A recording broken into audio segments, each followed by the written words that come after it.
Hey guys, I said I would do an update video saying, what's taking me so long and coming back and everything, so that's what I'm going to do right now since I can't sleep, so.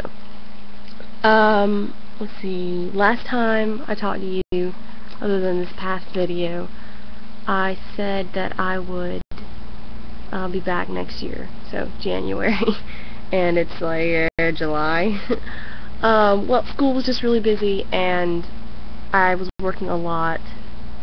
And I walked for graduation. I'm not done yet. I got one class, but I figured I'd walk now because it's kind of hard to explain. I'd have to explain a lot to get you to understand. But basically, I have one class, and they only offer it spring semester. So instead of taking one class and then walking after that, I just went ahead and walked. But anyway, so that's what I did. And I had a summer course, and I took that. So that kept me busy too. So I took that summer course and I got done with it. And then my granny got really sick. And I lived with her. It used to be my brother, my mom, my grandmother, myself in a 3-bedroom house. And my brother and my mom moved out. And so now it's just me and my granny. And my granny has been sick. And I would go to class, or I would still work part-time, but I work every day except for weekends. I would go to work and go to class and then come home. I'd have to make food for her. She was pretty much just in bed the whole time, and she wasn't eating, and she was complaining about pain, and we had taken her to the doctor and everything, and then we finally made her go to the hospital, and they admitted her for like a day or something. Anyway, they did a procedure where they stretched her. There was a ring in her esophagus that was contracting too much, and so they dilated it, and so they did that. But I felt like the doctors at that particular hospital just looked for a problem, and then once they found a problem, they just stopped looking. They didn't continue to search for anything else that could be wrong with her. So she came home, and she still wasn't doing right. She started eating less and less and getting out of bed less and less, and I couldn't get her to get up and take a shower or anything. I offered to help her, and we bought her a little one of the shower chairs you can sit in. They have rubber stoppers at the bottom, and she wouldn't she just wouldn't get out of bed. She was complaining about being too weak. And finally, I think it was my aunt who was on the phone with her. My aunt had called, and she was on the phone with my grandmother, and she just knew that Granny wasn't doing well. I've been trying to get my grandmother to the hospital. My mother and I both have been trying to get her to go, and she just refused. Finally, my uncle came down here and was like, "We're taking you, so get up, get dressed, we're going." They actually had to call an ambulance to come and pick her up because she was too weak to go out to the car. She was afraid she would fall, and my uncle drives the truck, and it's not a really big truck, but it's still kind of high for her to climb into, so they called an ambulance, and we got her to the doorway, and they put her on a stretcher and took her there, and she was admitted last Tuesday, and they found that she had fluid in one of her lungs. It was 80% full of fluid. Wednesday they tested it and found that it had malignant cells in there, so I knew it was cancer. And then they also said that it metastasized in her bones, so that means it spread, so that means it's stage 4. And then we found out Saturday that it had moved to her. It was in her spine.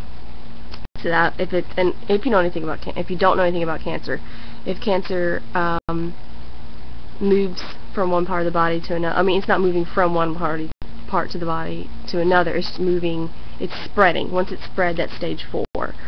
So that means it's gone global, I guess you could say, in biologicals and in the body. But anyway, once it gets to the spine or the lymph nodes, it's everywhere.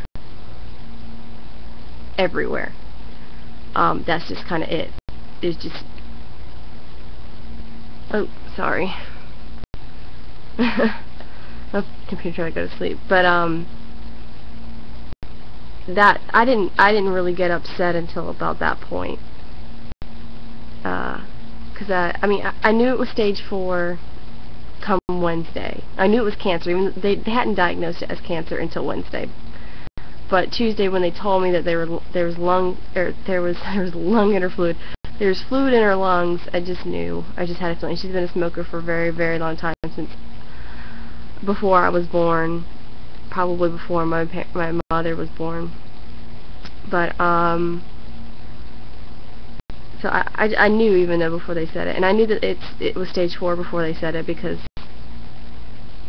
I don't know why they didn't tell us. I mean, they knew that it was stage 4 when they knew it was in the bones. I guess they just wanted to be completely thorough before just coming out. But I mean, anyone with a freaking computer can Google that. Anybody. It's on Wikipedia. It's all over the internet. It is lung cancer, by the way, and it's like I said, it's gone to the bones and her spinal cord. So, when was it? Yesterday. Yesterday they came and the oncologist came by and told her that it's incurable. And I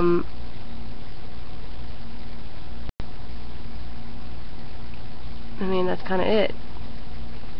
So she's home now. I don't know if you can hear the oxygen machine. It's actually outside of my room. The technician put it in the hallway because it has a tendency to put off a lot of heat. So it's in the hallway, and she's got, I think, 54 feet of cord, the oxygen tubing, so she can go almost anywhere in the house. It's not a very big house, but that's what's been going on. So I think that's a valid reason to not make videos. I've been trying to make videos off and on my other channel, but most of them are all like, "Hey guys, I'm sorry, I haven't been here. I'm sorry." And like that's kind of it. But anyway, the fact of the matter is my grandmother is going to pass away. We don't know when.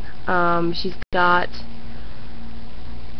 a meeting, an appointment with the oncologist Friday, and that's where she's going to talk about her treatment options and whether or not the treatment is worth it, because she would much rather have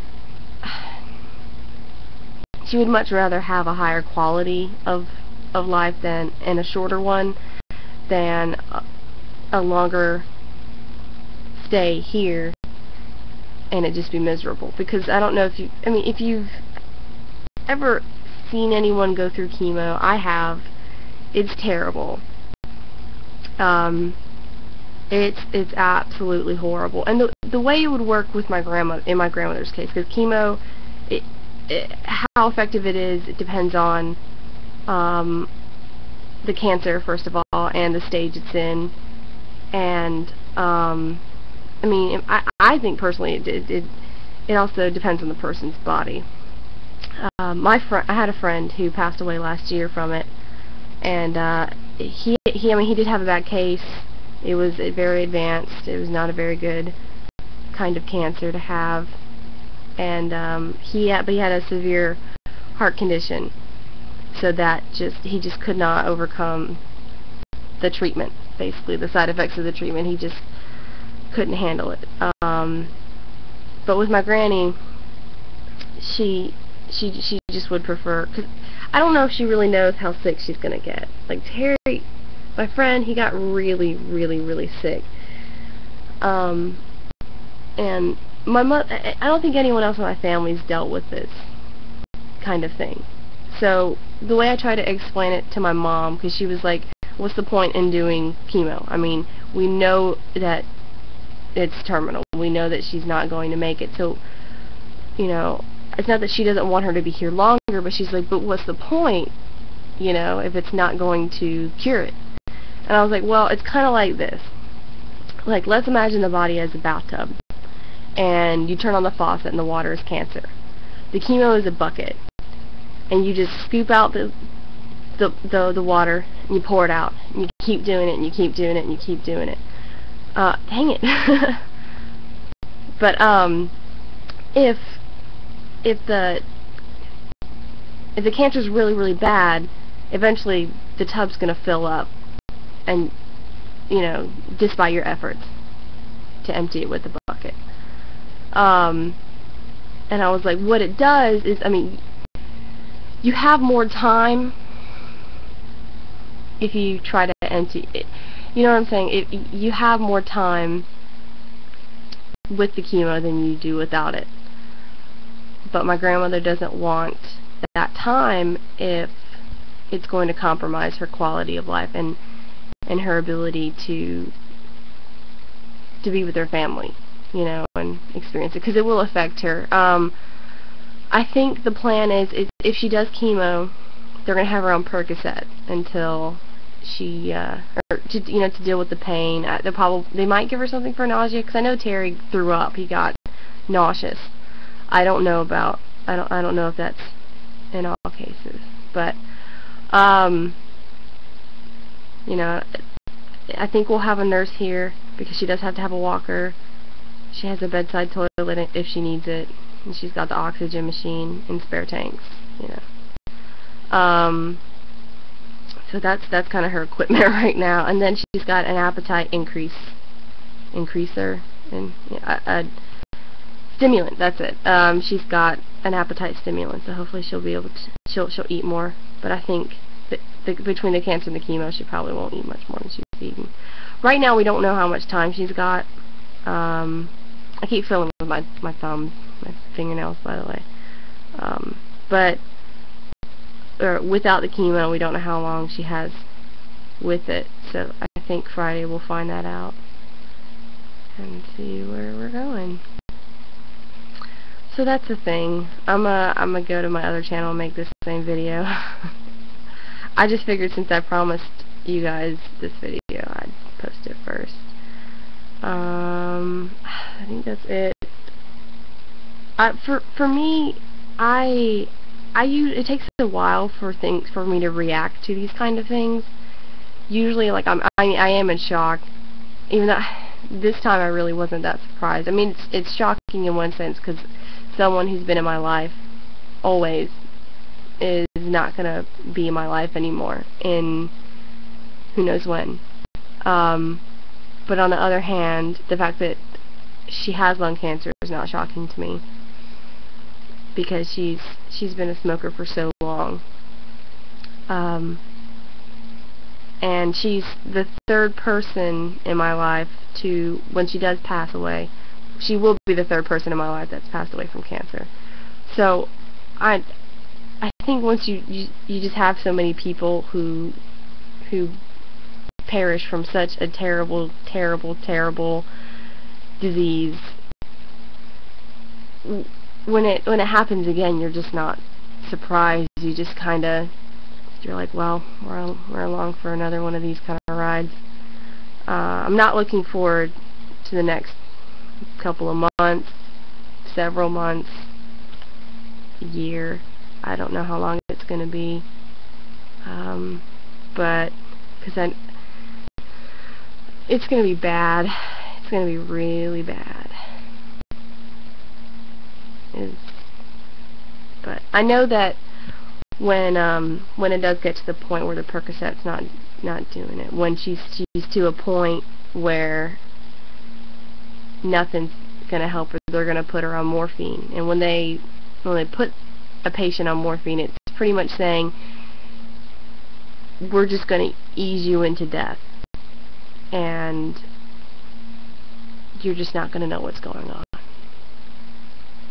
And that's going to be pretty hard. I did warn my sister ahead of time of that because she's got two young boys.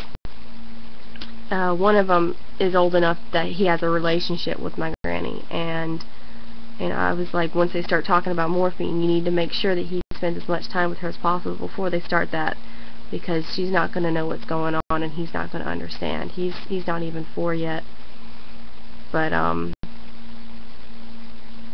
he really loves her, so I make sure he gets a lot of time with her. So anyway, I'm going to go, and I'm going to do this over again on a different channel.